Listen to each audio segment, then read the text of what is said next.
Even before he had opened the hatch, he could hear a skittering sound from inside, could see through the glass dim shapes moving below as well.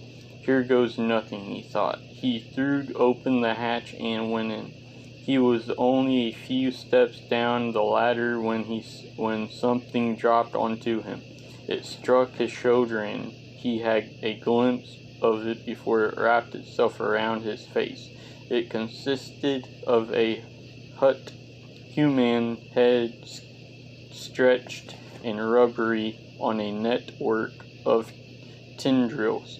It immediately started to smother him. He couldn't see. He tried to bat it off with the plasma cutter, but it simply wrapped its tendrils tighter. He banged it against the rungs of the ladder, but it still wouldn't let go. Shit, he thought. I'm going to die. Blindly, his hand found the trigger of the cutter and started it up. He raised it slowly, trying not to cut through his own face, and succeeded in nearly cutting all the way through the side rail of the ladder. He was beginning to black out. He tried again, closer to the face, this time and felt the blade go through the creature's flesh. It loosened its grip and he shook it off, watching it bounce off the rung just in front of him and tumble down. The worst part about it was that as it fell, he recognized the face.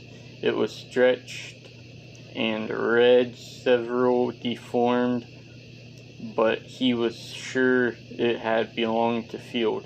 As he watched it strike the rungs below him and then spiral down, it was like he had killed Field himself. He caught his breath and then continued descending. The emergency lighting cast shadows everywhere. He kept seeing things moving in them. He heard a noise at a little distance, then closer. Something was slithering up the side of the ladder. He looked down and tried to see it, but saw nothing. He stayed still, listening, but heard nothing.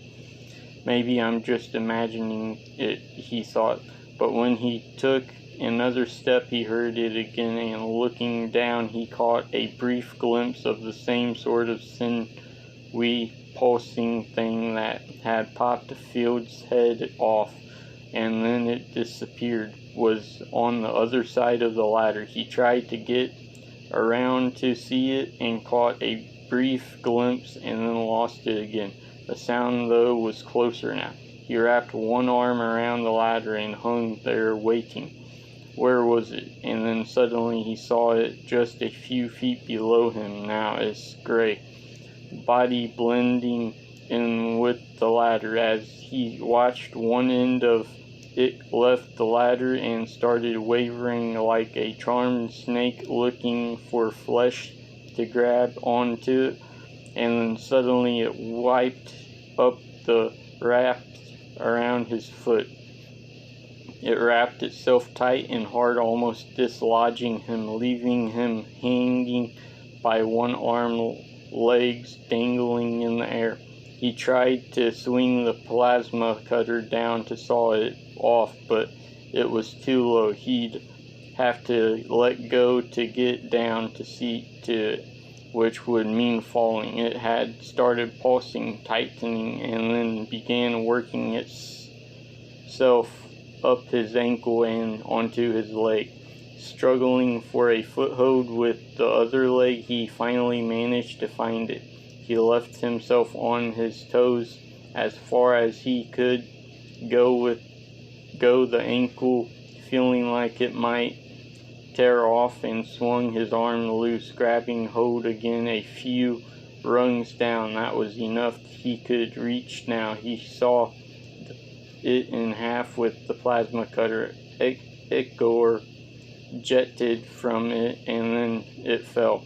Feeling dizzy, he clung on tight. He might have stayed like that forever, except his head pressed against the ladder side rail.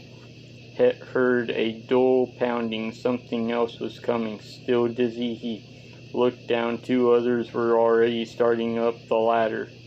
These more humanoid, the kind with sights sprouting out of their shoulders. They held onto the ladder with the tiny hands sprouting from their bellies, their sights waving madly back and forth as they climbed. He climbed frantically up, back the way he had come, trying to get to the level ground of the platform, knowing all the time that they were gaining on him. He could almost feel their sights slicing up and taking off his legs.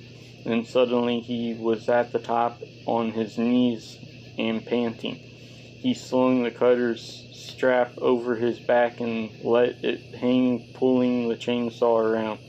Precautiously balanced, he tugged on the ripcord. The first time it didn't catch, nor the second time. The first one was already there, the tips of the sights visible over the edge of the platform, its head just coming into view. He tore the ripcord back hard, and this time it caught. He riveted it, and then leaned down and pushed it into the creature. The chain blade wiped the blood in all directions, spattering him from head to toe. He stepped off of the ladder, the chainsaw sputtering in his hands. Were there others? It was a big room, poorly lit. He moved cautiously toward the passage to the labs that would lead him down to the airlock. There were spills of flesh here and there around the walls near the vents. Living, it seemed.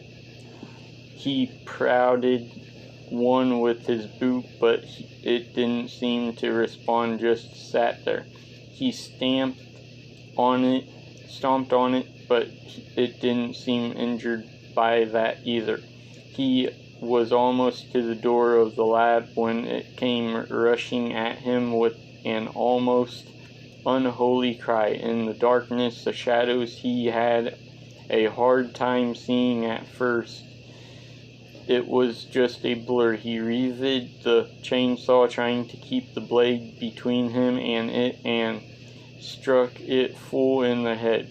It was the most terrible of the beasts he had seen so far. It backed quickly away, hissing. Its jaw was distended, his teeth having grown long and predatory, the flesh having torn off the way back to the hinge. Its arms had become 4 legs, its body thickening in the front and narrow in the back. It had a single overlay muscle leg in the back, the other leg stretched and immersed and lashing like a tail, the thin toes fanned out and flexing at the tail's top. It took a few steps sideways, then gathered itself and leaped. He tried to take its head off with the chainsaw, but was only partly through when the chain caught on something chitinous, and the weapon was torn from his hands, almost dislocated his shoulder. The neck pulsed and spat fluids over his chest, the head leaning to one side and still snarling. The 4 legs scratched and tore at him. He groped for the chainsaw but couldn't get to it. Wasn't certain that he'd be able to get it started again anyway. He kicked the creature back and it circled slowly, its head hanging like a loose sack before springing again. Blinded, it struck just a little to the left of him, smashing into the wall. He was already scrambling up, trying to get the plasma cutter into his hands and turned on. It knocked him down and into the sickly smelling tissue that covered the deck, and then reared back, looming over him. He rolled to one side but couldn't avoid its claws tearing through his shirt and the shoulder beneath, pinning one arm down, and then suddenly he had the creature on. He struck once hard, tearing off the foreleg, pinning him. It balanced awkwardly over him on its remaining two limbs. He chopped into the other foreleg and it crashed down. He pushed it back and stumbled away, the shoulder really starting to ache now. He circled it slowly, waiting for a moment to dart in and cut the last leg. When it did a serious thing, it got its remaining leg planted, but rather than using it to leap at him, as Altman expected, it flipped the whole body over, landing it on its leg tail. It stayed there motionless, perfectly balanced. The last leg contracted back like the leg of a dead arachnid. It must be dead, Altman thought. He came cautiously forward, but it didn't move. Carefully, he reached out and touched it with the edge of the cutter, and the leg sprang out hard, catching him in the chest and hurling him back against the wall. He lay there for a moment, stunned. His chest felt like it be caved in. Slowly he sat up. The creature was still there, still balanced on his tail. Its one remaining leg contracted again. Fuck it, he thought. Gathering his weapons, he circled around it, giving it a wide berth, and made for the door.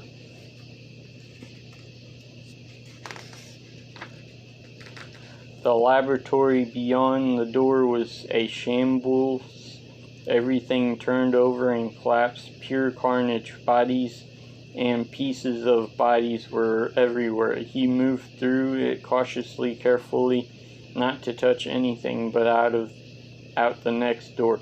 The next room was almost completely intact, which somehow made him almost more nervous. He moved past the central table and to the observation booth. From there he connected to the vid system, still running on emergency power. He flicked quickly through the cameras. He had access to saw more of the creatures in almost every place he looked. The airlock door between the upper and lower decks he saw was open and shooting sparks.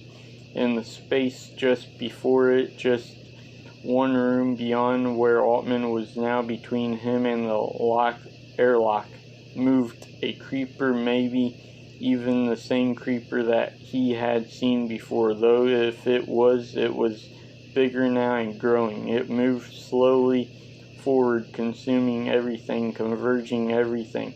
Shit, thought Altman. No going that way. He asked the system for alternative paths, but there weren't any. The facility had been very deliberately constructed, with one connecting point between its upper and lower halves. As long as the creeper was there, there was no way forward, unless I go through the water, he realized. He flicked the vid display to the submarine bay. If he could get there, he could get in. It was 20 meters down, a long swim by any standard, and pressure would be strong as well. And once he was there, he'd have to enter the chamber and close the door and wait for the water to be pumped out. If that wasn't enough to kill him and off itself, the code of the water very well might. Then the display he was looking at was interrupted, cut into by another feed. A face appeared in a grainy black and white feed. "Who's there?" the man said. "Who's in the system?" The man was vaguely familiar. He realized the man who had taken him to see the marker in its chamber for the first time. What was his name? Harm something? Yes, that was it. Henry Harman. He switched on his vid feed so the man could see him. "Harmon," he said, "it's Altman. You're alive." "I thought I was the last one," said Harmon. "It's great to see you." "Where are you?" Harmon looked around distractedly, as if for a moment he couldn't remember where he was. "I'm in the martyr chamber," he said. "I thought I was trapped, but for whatever reason those things won't come near the martyr. I'm glad I'm not the only one left alive." "I'll come get you," said Altman. "That's not possible," said Harmon. "Before you even go a few steps, they'll tear you to bits." "Can you do me a favor?" asked Altman. "Is there a way you can open the submarine bay doors from there? Do you have authorization?" "Sure," said Harmon. "Why?" "Open them and leave them open," Altman said. "That's how I'll get to you. Oh, and one other thing." "Name it," said Harmon. "Gather everything you can from the system about the martyr. Signal composition, dimensions, make up anything at all." "All right," said Harmon. "It'll give me something to do. I may have figured out what the martyr wants," said Altman. "I'll know when I get there, if I get there." Harmon started to say something, but Altman had already switched off. He made his way out of the lab and back in the direction from which he'd come. He searched through lockers and cabinets looking for either oxygen or a wetsuit, but found nothing.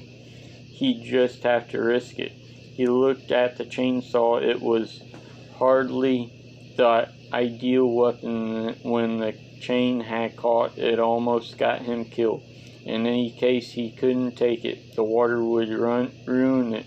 The plasma cutter, though, was another matter. It would probably work even after having been through the water. He found two 15-meter coils of rope and hooked them over his shoulder. Then he started climbing the ladder again back to the hatch.